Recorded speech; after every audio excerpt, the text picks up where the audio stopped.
আসসালামু আলাইকুম, আশা করি আপনারা সবাই ভালো আছেন। প্রতিদিনের মতো আপনাদের সামনে নতুন ভিডিও হাজির হলাম।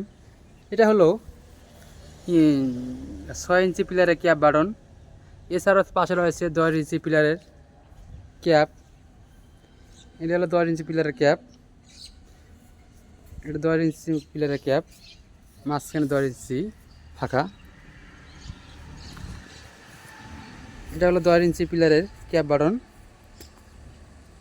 এটা হলো 10 ইঞ্চি পিলারের ক্যাপ বাটন। দেখুন আপনারা 10 ইঞ্চি পিলারের ক্যাপ বাটন, আপনারা দেখতে থাকুন। আপনার কোনো পছন্দের ডিজাইন থাকলে আমাদের স্ক্রিনে থাকা নম্বরে পাঠিয়ে দিন, ইমেল হোয়াটসঅ্যাপ নম্বরে।